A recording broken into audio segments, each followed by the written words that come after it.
folha qualquer eu desenho um sol amarelo, e com 5 ou 6 retas é fácil fazer um castelo. Pôr lápis em torno da mão e me dou uma luva, e se faço chover com 2 riscos tenho um guarda-chuva. Se um pinguinho de tinta cai um pedacinho azul do papel, num instante imagino uma linda gaivota voar no céu. Vai voando, contornando a imensa curva, norte e sul, vou com ela, viajando Havaí, Pequim ou Istambul. Do barco à vela, branco navegando, é tanto céu e mar, um beijo azul. Entre as nuvens vem surgindo um lindo avião, rosa e grená, tudo em volta, colorindo com suas luzes a piscar. Basta imaginar, ele está partindo, sereno e lindo, e se a gente quiser, ele vai pousar.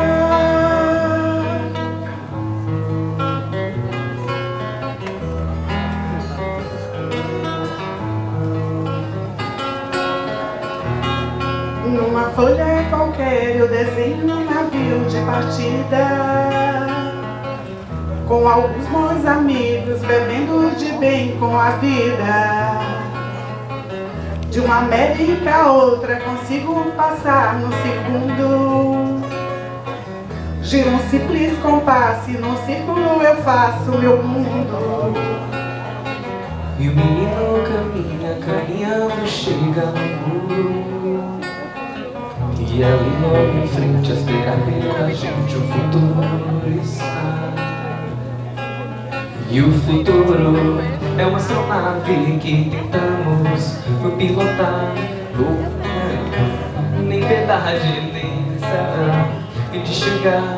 Vamos todos juntos além da passarela de uma aquarela que um dia enfim descolorirá. Numa folha qualquer eu desenho um sol amarelo, descolorirá. e com 5 ou 6 retas é fácil fazer um castelo. Descolorirá. Giro um simples compasso e num círculo eu faço o mundo. Descolorirá.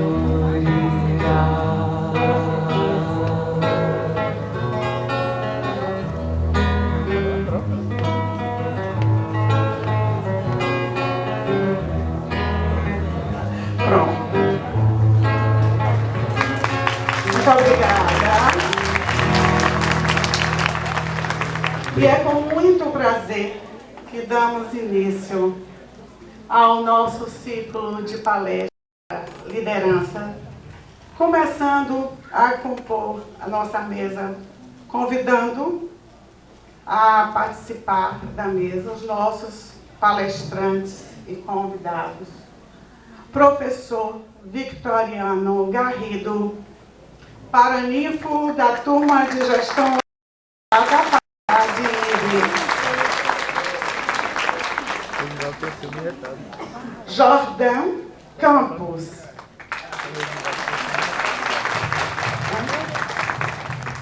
José Antônio Saja. Professor Anderson Silva. A nossa coordenadora do curso, professora Ângela Assis.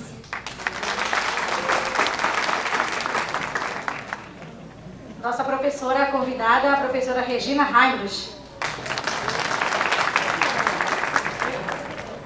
E eu gostaria de convidar o professor Charles a participar.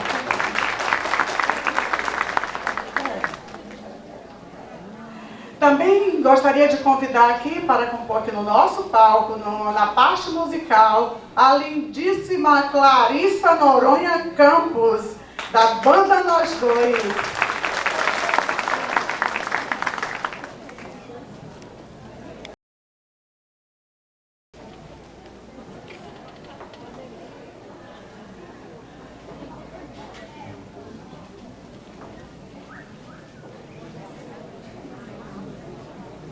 Convidamos Saja para iniciar nossa palestra.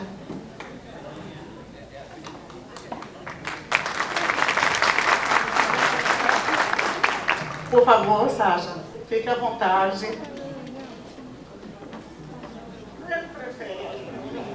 Tudo bem? Eu vou pedir para ficar mais aqui, estar mais perto de vocês, porque eu acho que aqui está meio... sei lá.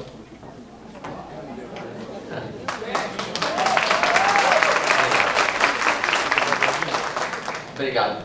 Em primeiro lugar, eu queria agradecer muitíssimo o convite do pessoal, porque eu tenho, fazendo uma pequena declaração de amor, se eu tivesse vidas em todas elas, eu gostaria de ser professor.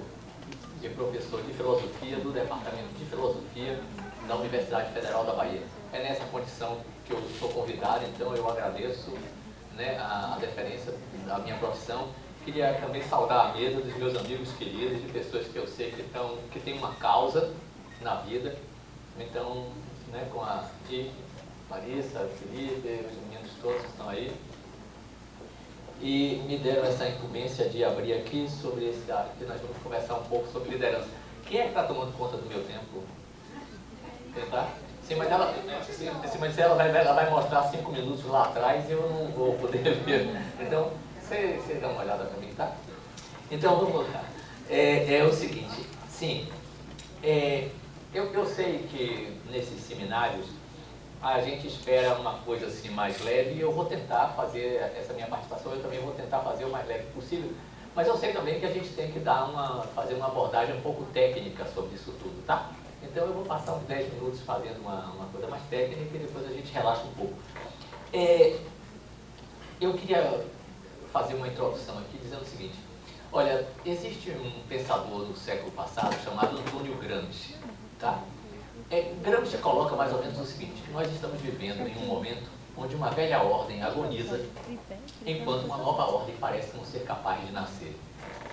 Quer dizer, o que Gramsci quer colocar aí é que toda uma forma de pensar a vida está passando e a gente não está conseguindo segurar e também a gente não está conseguindo criar essa nova ordem, né? Eu tive um dia desse, Garrido ali com a tese de Simone de doutorado, que ela já defendeu, o corpo da mulher na história do tempo presente. Ela, no início, Jordan, ela dá 19 tipos de família no Brasil.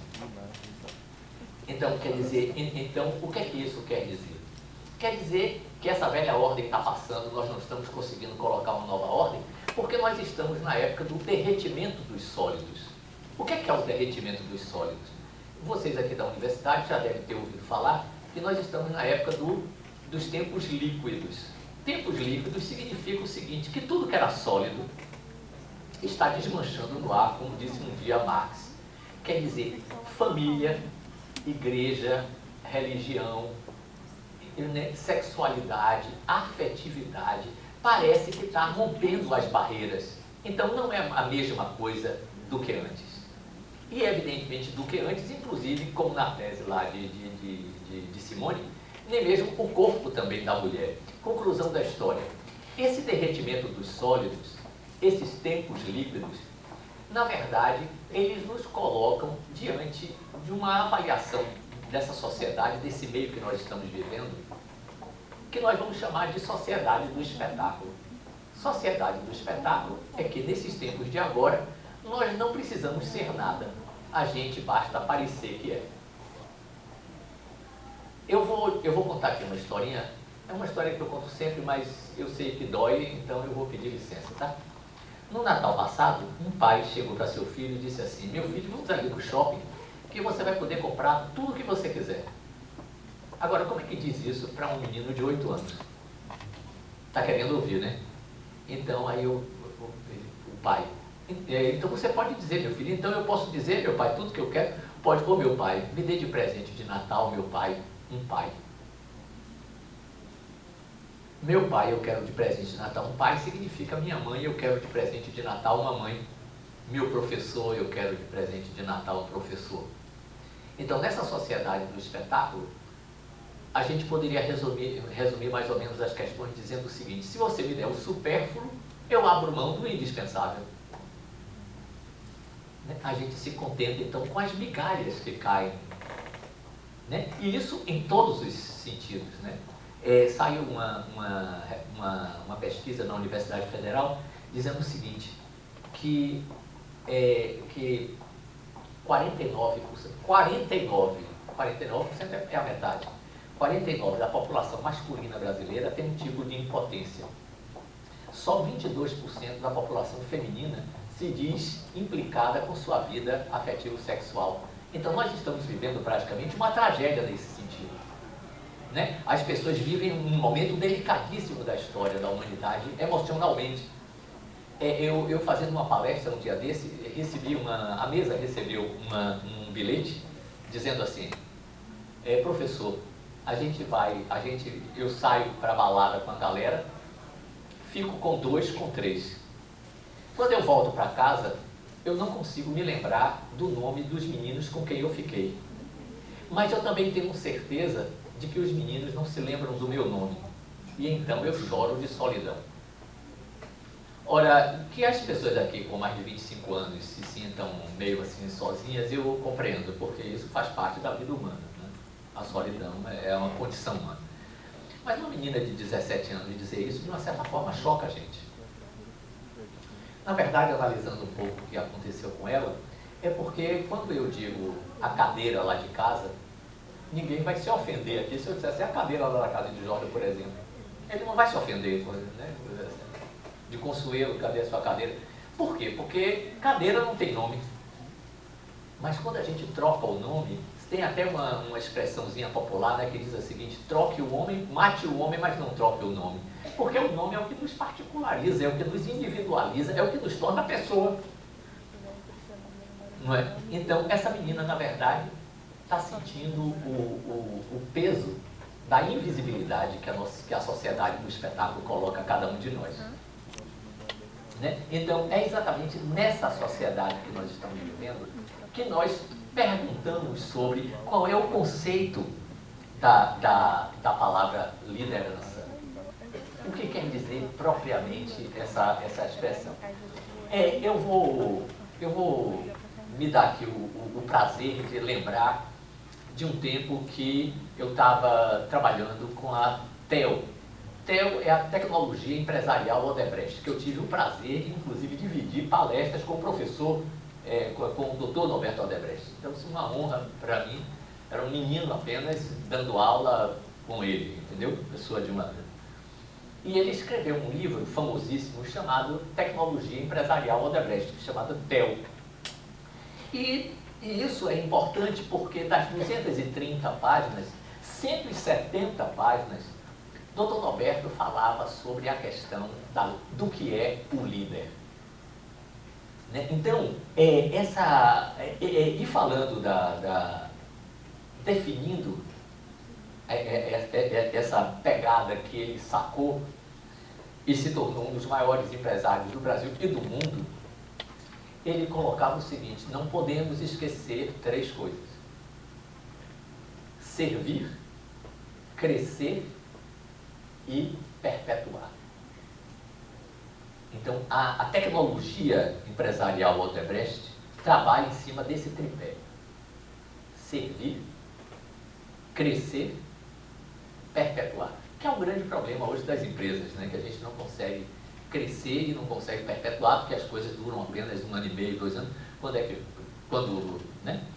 Então, falando em Dr. Norberto, eu também vou me dar aqui o direito de citá-lo em uma frase completamente inusitada, porque isso eu nunca esperaria partindo dele. Ele estava falando de uma mulher que talvez seja uma das maiores empreendedoras que esse país já teve, curiosamente, de uma liderança absolutamente fantástica que ele reverenciava, e nós estamos falando nada mais, nada menos do que uma conhecidíssima de vocês, chamada Irmã Dulce.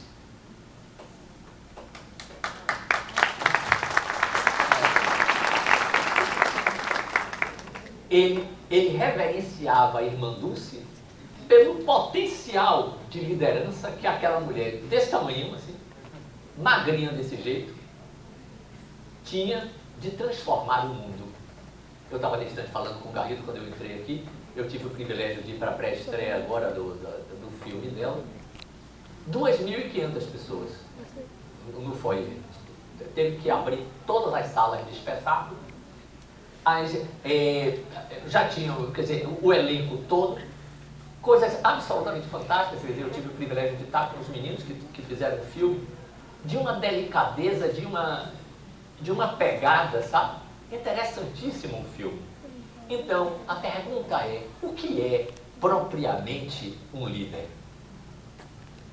Vejam que a tecnologia empresarial Odebrecht coloca o líder como aquele que serve. Quer dizer, como aquele que consegue perceber uma causa, o que torna Irmã Dulce uma das mais importantes empreendedoras do país é a causa que ela compreendeu ser a causa da vida dela. Quer dizer, um homem que não tem uma causa para viver não é digno nem de morrer, cara. Entende? Ou seja, em outras palavras, o líder se diferencia do chefe porque o chefe, aspas, atende os interesses e possivelmente os interesses inclusive do mercado. Né? O líder está inspirado em princípios. Então, o que faz um líder é a capacidade que ele tem de aglutinar valor à causa. Porque então não é uma questão técnica de dar certo. Entende? Não se trata apenas de dar certo. Dar certo, no caso, comprar um apartamento, fazer uma empresazinha, você entende? É uma outra coisa. Quer dizer, Irmã Dulce tem o hospital, é o que mais atende no Brasil. Então nós estamos falando de um case absolutamente de sucesso. E que até mesmo depois da morte perpetua, como também a obra de Dr. Norberto. Então nós não estamos falando de líder com todo o respeito do mundo, tá? Não estou falando de líderzinho político ou de líderzinho de equipe. Não. Sim, mas eu acho que nós não nascemos apenas para isso, sabe? Eu acho que nós nascemos para as coisas do alto. Ou seja, então, na verdade, o que eu queria, a minha pequena contribuição aqui, seria lembrar para vocês que a gente precisa desenvolver determinadas competências quando a gente fala em liderança, sabe? Então, nós temos que ter competência técnica. Então, é necessário a gente saber o que a gente está fazendo.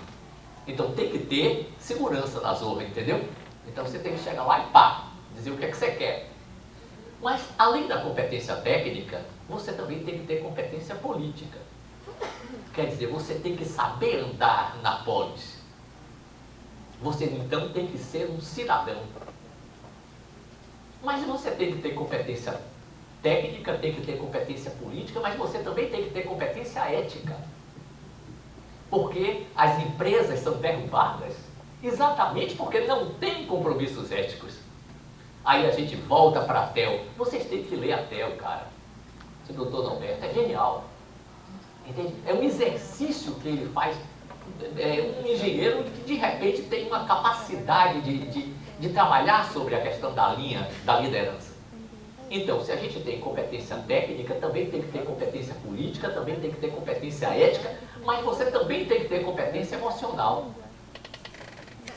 Vocês vão assistir lá no filme, isso é verdade, viu?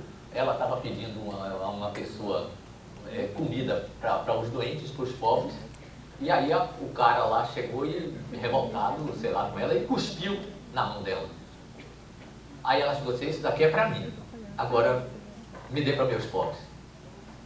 Quer dizer, então, ela não se abalava com isso, você entendeu? Ela tinha um compromisso que estava um pouco maior do que apenas uma vaidade, sabe? Quer dizer, então, competência técnica só será revertido positivamente se você tiver competência política, que só será revertido positivamente se você tiver competência ética. Mas você também tem que ter competência emocional, mas você também tem que ter competência espiritual. Entende? Então você tem que aprender a trocar a roda do trem com o trem andando, descendo a ladeira, de noite, sozinho, na curva, sem a roda. Entende? É isso que nós... Compreende? Então, quer dizer, então, o baba, as meninas aqui podem não entender isso, o baba é para pirão. Baba para pirão é o seguinte, do pescoço para baixo tudo é canela. Ou seja, é isso que nos faz entender a questão da liderança, não como apenas um saber fazer de administração. Eu tive o privilégio de quando eu fiz o doutorado, eu trabalhava lá no doutorado de administração. E a gente discutia essas coisas. Então, ou a gente entende o conceito de liderança nessa época de mudança e nessa mudança de época, onde uma velha ordem está indo embora e uma nova ordem parece não ser capaz de nascer, ou a gente vai apenas ficar brincando com o conceito. Compreende? Então, quantos minutos? Isso não vai acabar nunca. Já, não, sim, mas 10, 20, 50, 7 minutos. Então pronto, 7 minutos na Bíblia. Assim pronto, Garrido. Então, aí, vamos fazer então, já que você inspirou. Então, veja, obrigado, oh meu Deus. Mas não é 7 biblicamente, significa a eternidade. Então a gente pode ficar aqui até a hora que a gente quiser, isso é bom, né? Não, porque eu estava dizendo ali ao pessoal o seguinte, porque tem um roteiro, você sabe, né? Aí eu cheguei e disse assim, sim, mas o homem põe e Deus dispõe. Né? Então a gente tem que deixar a vida dançar, né? Nós não viemos viver a vida, nós viemos dançar a vida, porque senão fica careta. Como também o conceito de liderança pode se confundir com o chefe. A gente precisa entender que às vezes o chefe é o último que tem alguma capacidade de liderança. Então não esqueçam dessa coisa não, viu? Liderança, serviço para crescer e para perpetuar. Tecnologia empresarial Odebrecht, entendeu? Quando quiser entender sobre liderança, irmã Dulce, quer entender sobre empreendimento, empreendedores, jovens empreendedores, vamos ter uma causa. Porque sem a causa não vai funcionar. Vai ficar epidérmico, entendeu? Careta, babaca, compreende? Um sucessozinho profissional ridículo, quer comprar uma casinha ali na Pituba, você entendeu? Percebe? Então, hoje, a gente precisa entender o que a gente está querendo fazer. E outra coisa, lembrar de Sartre, viu? Compreender é mudar. Se não mudou, é porque não compreendeu. Então, a gente tem que, nesse momento, onde a velha ordem agoniza e que uma nova ordem parece não ser capaz de nascer, na época do derretimento dos sólidos, a gente tem uma missão aqui a fazer. E Garrido me sugeriu ali, então eu vou fazer essas perguntas, porque essas perguntas norteiam exatamente a figura do líder. Né? Por exemplo, dói um pouquinho, mas isso daí mais passa. Como diriam os médicos, é só um pouquinho. Eu vou descer para fazer assim mais perto, para poder... A primeira pergunta que a gente tem que responder é saber o que é que nós estamos fazendo com nossa única vida. Sabe? Quer dizer, qual é o seu propósito? Entende? Quer dizer, você tem fome de quê? Você tem sede de quê? Compreende? Porque senão, não funciona. Fica artificial, sabe? Fica tolo. Então, primeira pergunta, o que é que você está fazendo com sua única vida? Mas se eu faço essa primeira pergunta, tem uma segunda, né? O que é que eu estou fazendo com a única vida das pessoas que passam pela minha única vida? Essa ideia de servir, de Dr. Norberto, cuja experiência concreta acontece em Irmã Dulce. E eu estou citando Irmã Dulce porque Irmã Dulce era pobre. Você entendeu? A gente não confundir liderança com Bill Gates, essas coisas todas, nada contra, inclusive eu adoro essas tecnologias, mas a gente tem que entender, né? Porque senão a gente fica maquiando, fica tornando a coisa engraçada, compreende? Então, primeira pergunta, o que é que eu estou fazendo com a minha única vida? Segunda pergunta, o que é que eu estou fazendo com a única vida das pessoas que passam pela minha única vida? E tem uma terceira pergunta, o que é que eu estou deixando que os outros façam com a minha única vida? Ou seja, lembrar que nós temos que ser o nosso desejo e não o desejo de um outro. Entendeu? Eu queria me referir aqui, já que tem muitas mulheres, graças a Deus, essa pergunta é dirigida muito especificamente às mulheres, a propósito da tese que eu li lá de Simão. Entendeu? Então já fiz 3, né?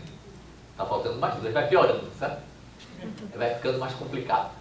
A quarta pergunta é, por que é que eu não consigo abrir mão daquilo que me faz sofrer? Não, calma, gente.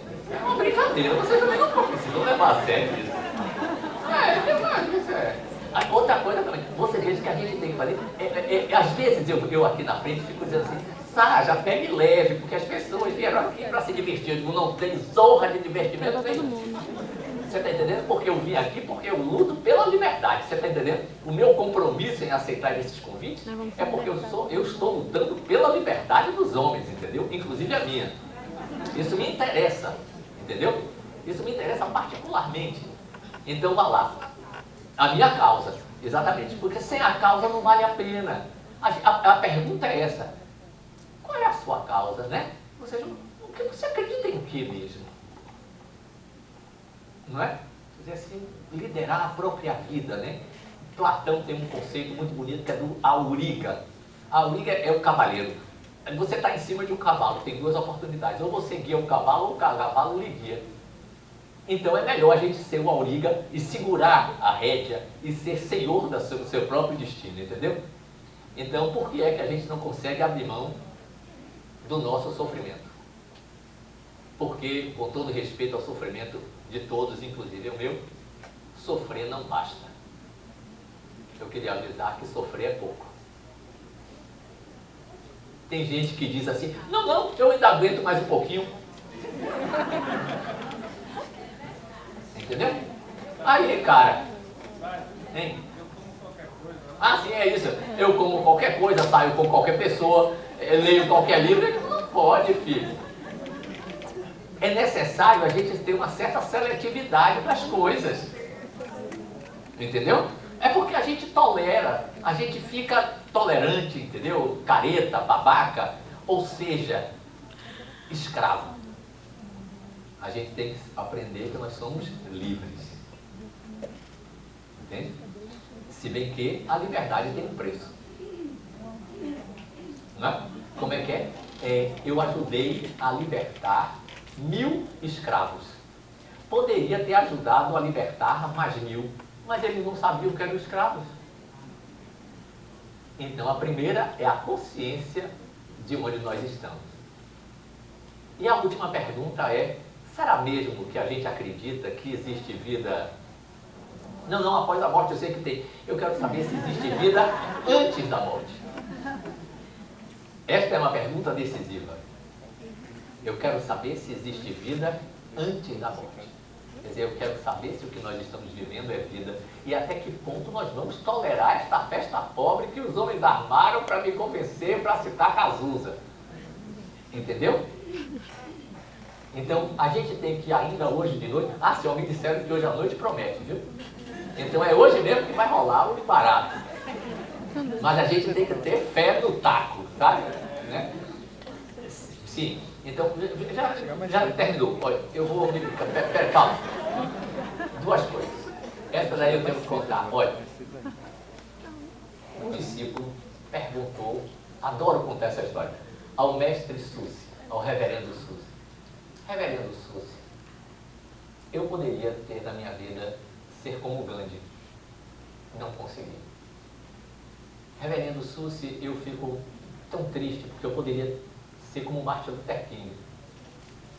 Não consegui. Poderia, mestre Sussi, ser como Buda. Também não consegui. Aí mestre Sussi disse, meu filho, Deus não vai querer saber porque você não foi como Buda, como Martin Luther King, como Gandhi. Ele vai perguntar por que você não conseguiu ser você. É esse o segredo da liderança, sabe? É você ser auriga, é você segurar esta oportunidade raríssima de você ser você, tá? Esse é o segredo.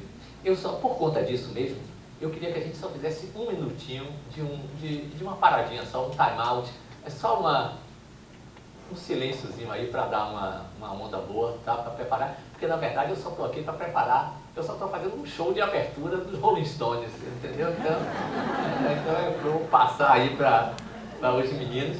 Então eu vou pedir um minutinho só, tá? Então, posso?